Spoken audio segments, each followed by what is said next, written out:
what does a pipe major do? Well, he does a bit of everything. He's babysitter, he's instructor, he's musical director, he's tour director, and he just does a bit of everything. As much as I'm intrigued by the sound of pipe bands, I've never ever been remotely interested in learning the bagpipes, although I love them a lot. I just always wanted to play drums in a bagpipe band, and that's what I get to do.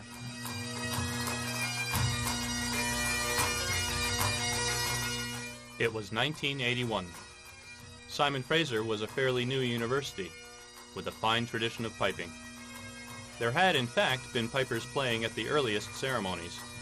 Now, as the university grew up, the time had come for an organized band. How could you have a university named Simon Fraser without having a pipe band? I mean, you absolutely had to have one. Fate would have it that the university approached us in 1981 to see if we would become the SFU pipe band. So we thought it over very quickly and decided that it would be a great idea. And there's been no regrets ever since. So we've been proudly carrying the name Simon Fraser University Pipe Band for 25 years now. It was the humble start to an amazing journey, one that would take the band to 3 continents and would see it grow into one of the largest pipe bands in the world. There are now 6 bands, ranging from children beginning their piping and drumming to the Grade 1 level Simon Fraser University World Champions. Throughout all levels, there is an outstanding teaching program under the tutelage of experienced pipers and drummers. This included weekend Highland Arts festivals on the Burnaby campus that at times exceeded 1,000 students. There is also the world's largest one-week piping and drumming school, Piping Hot Summer Drummer. We've just been fortunate to put together a school that people really enjoy coming to. The band's journey would lead it all over the world, including a gala performance at Carnegie Hall, the first time a pipe band had ever played there.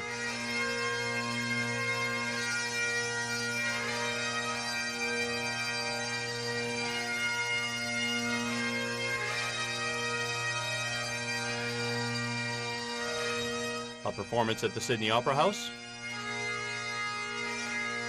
a performance with the Mormon Tabernacle Choir, a rousing, crowd-pleasing performance in Chicago,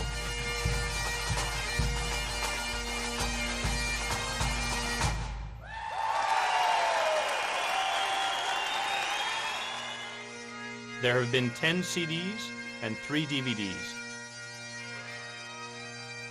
And perhaps most importantly, the band has captured 4 World Pipe Band Championships and 4 World Juvenile Championships, with more to come.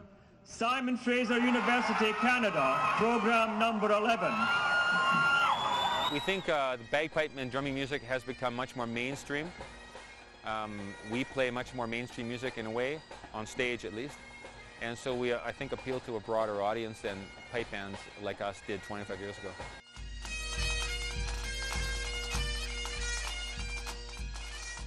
There's been a tremendous change in the type of sound.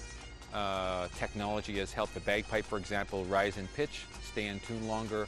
Similarly in drumming, we have much higher pitched drums now with much higher use of technology, etc. And the music that we're playing is vastly more complicated than it once was.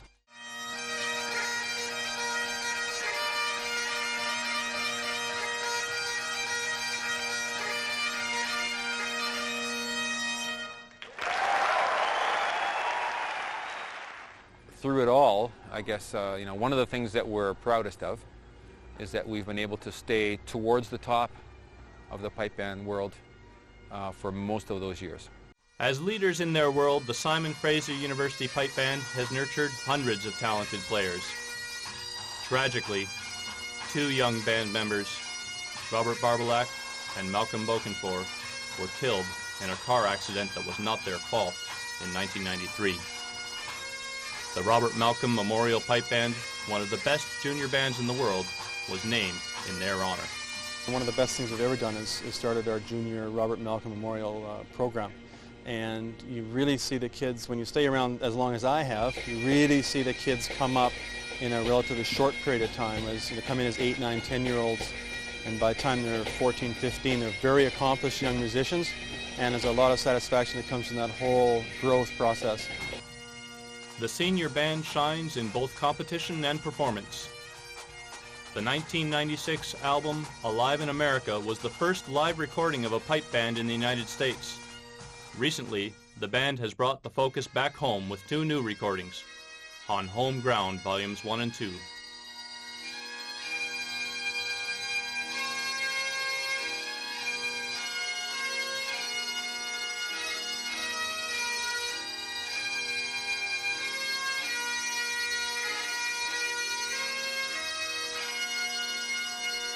Competitively, the band is easily one of the best in the world,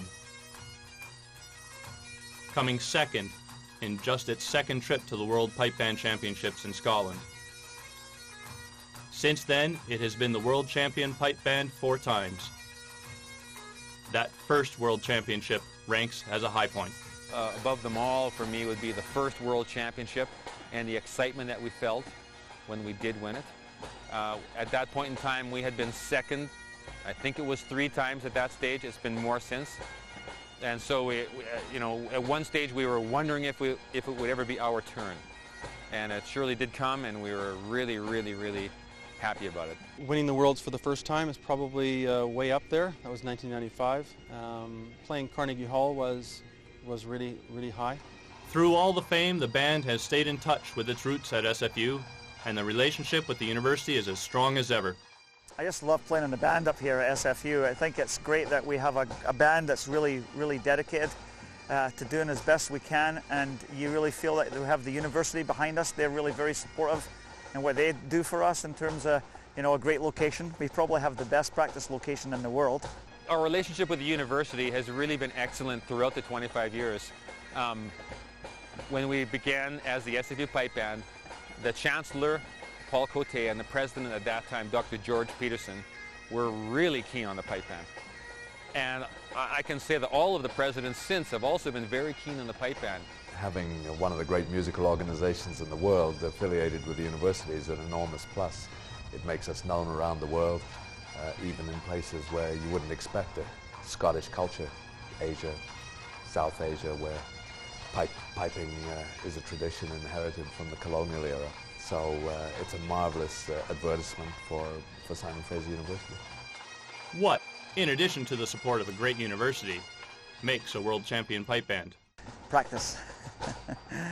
We practice a lot, and I think that we have great leaders in the band. Terry, our pipe major, Jack, who's a pipe sergeant, and he's also the band manager. He does a lot of the stuff behind the scenes for us.